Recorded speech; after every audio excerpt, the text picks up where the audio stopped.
राधे राधे। मेरा नाम है निकिता शर्मा और आप सभी का स्वागत है श्रीमद् भागवत गीता की इस श्रृंखला में। पिछले श्लोकों में हमने समझा कि किस प्रकार श्री कृष्ण ने कहा, जो न तो सांसारिक सुखों से हर्षित होते हैं और न ही सांसारिक दुखों में निराश होते हैं, जो न तो किसी हानि के लिए शोक करते हैं और न ही किसी लाभ के लिए लालायित रहते हैं, जो अच्छे और बुरे दोनों कर्मों का त्याग करते हैं, ऐसे भक्ति से भरे हुए व्यक्ति मुझे बहुत प्रिय हैं।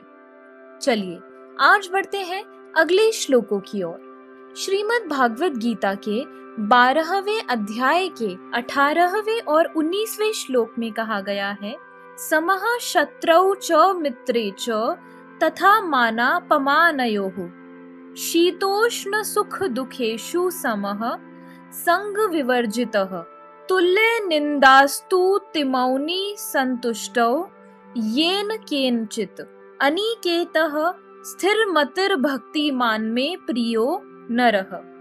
अर्थात जो मित्रों तथा शत्रुओं के लिए समान है, जो मान तथा अपमान, शीत तथा गर्मी, सुख तथा दुख, यश तथा अपयश में संभाव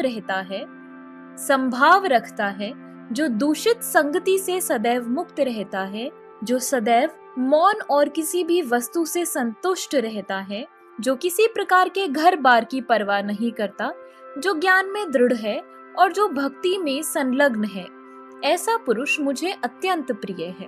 भक्त सदैव कुसंगति से दूर रहता है। मानव समाज का यह स्वभाव है कि कभी किसी की प्रशंसा की जाती है तो कभी उसकी निंदा की जाती है, लेकिन भक्त कृत्रिम यश तथा अपयश, दुख या सुख से ऊपर उठा हुआ होता है। वह अत्यंत धैर्यवान होता है। वह कृष्ण कथा के अतिरिक्त कुछ भी नहीं बोलता, अतः उसे मौनी कहा जाता है। मौनी का अर्थ यह नहीं कि वह बोले नहीं, अपितु यह कि वह अनर्गल आलाप न करे।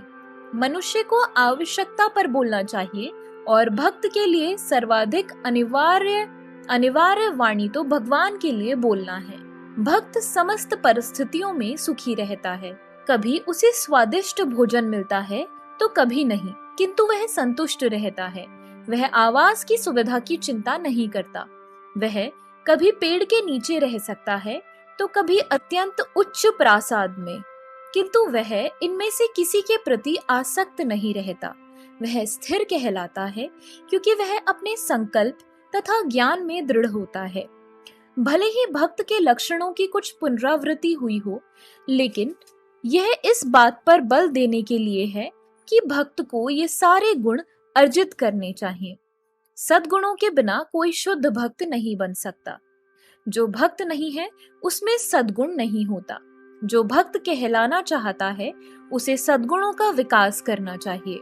यह अवश्य है कि उसे इन गुणों के लिए अलग से बाह्य प्रयास नहीं करना पड़ता, अपितु कृष्ण भावनामृत तथा भक्ति में संलग्न रहने के कारण उसमें ये गुण स्वतः ही विकसित हो जाते हैं। 20वें श्लोक में कहा गया है, ये तु धर्मामृतमिदं यथोक्तम पर्युपासते श्रद्धाना मत परमा भक्तास्तवे अतीव में प्रियः। अर्थात जो इस भक्ति के अमर पथ का अनुसरण करते हैं और जो मुझे ही अपना चरम लक्ष्य बनाकर श्रद्धा सहित पूर्ण रूपेण संलग्न रहते हैं, वे भक्त मुझे अत्यधिक प्रिय हैं। इस अध्याय में दूसरे श्लोक से अंतिम श्लोक तक माम यानी मुझ पर मन को स्थिर करके से लेकर ये तू धर्मामृत इदम यानी नित्य सेवा इस धर्म को तक भगवान ने अपने पास तक पहुंचने की दिव्य सेवा की विधियों की व्याख्या की है। ऐसी विधियां उन्हें अत्यंत प्रिय हैं और उनमें लगे हुए व्यक्तियों को वे स्वीकार कर लेते हैं। अर्जुन ने यह प्रश्न उठाया था कि जो निराकार ब्रह्म के पथ में लगा है वह श्रेष्ठ है या जो साकार भगवान की सेवा में। अर्जुन ने यह प्रश्न उठाया था कि जो निराकार ब्रह्म के पथ पे लगा है वह श्रेष्ठ है या जो साकार भगवान की सेवा में। भगवान ने इसका बहुत स्पष्ट उत्तर दिया कि आत्म साक्षात्कार की समस्त विधियों में भगवान की भक्ति निसंदेह सर्वश्रेष्ठ है।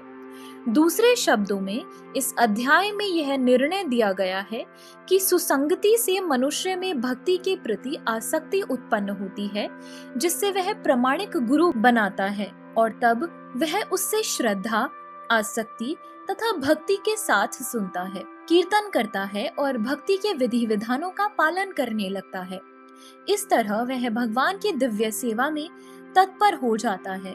इस अध्याय में इस मार्ग की संस्तुति की गई है, अतएव इसमें कोई संदेह नहीं रह जाता कि भगवत प्राप्ति के लिए भक्ति ही आत्म साक्षात्कार का परम मार्ग है। इस अध्याय में परम सत्य की जो निराकार धारणा वर्णित है, उसकी संस्तुति उस समय तक के लिए की गई है जब तक मनुष्य आत्म साक्षात्कार के लिए अपने आप को समर्पित नहीं कर देता है। दूसरे शब्दों में, जब तक उसे शुद्ध भक्त की संगति करने का अवसर प्राप्त नहीं होता, तभी तक निराकार की धारणा लाभप्रद हो सकती है। परम सत्य की निराकार धारणा में मनुष्य कर्म फल के बिना कर्म करता है और आत्मा तथा पदार्थ का ज्ञान प्राप्त करने के लिए ध्यान करता है। यह तभी तक आवश्यक है जब तक शुद्ध भक्त की संगति प्राप्त न हो। सौभाग्यवश यदि कोई शुद्ध भक्ति में सीधे कृष्ण भावनामृत में लगना चाहता है, तो उसे आत्म साक्षात्कार के इतने सोपान पार नहीं करने होते। भगवत गीता के बीच के 6 अध्यायों में जिस प्रकार भक्ति का वर्णन हुआ है, वह अत्यंत हृदयग्राही है। किसी को जीवन निर्वाह के लिए वस्तुओं की चिंता नहीं करनी होती, क्योंकि भगवत कृपा से सारी वस्तुएं स्वतः सुलभ होती हैं। तो इसी के साथ आज हमारे श्रीमद् भागवत गीता के 12वें अध्याय के सभी श्लोकों का अध्ययन समाप्त होता है। अगर आप सभी लोग श्रीमद् भागवत गीता की इस श्रृंखला में हमारे साथ हैं, तो हमें अपने विचार कमेंट सेक्शन में जरूर बताएं और इस वीडियो को अपने परिवारजनों और मित्रगणों के साथ जरूर शेयर करें, ताकि उनके जीवन में भी इस सुंदर ज्ञान के आगमन के कारण कोई बदलाव हो सके। तो चलिए अब मिलते हैं अगले वीडियो में अगले अध्याय के नए श्लोकों के साथ।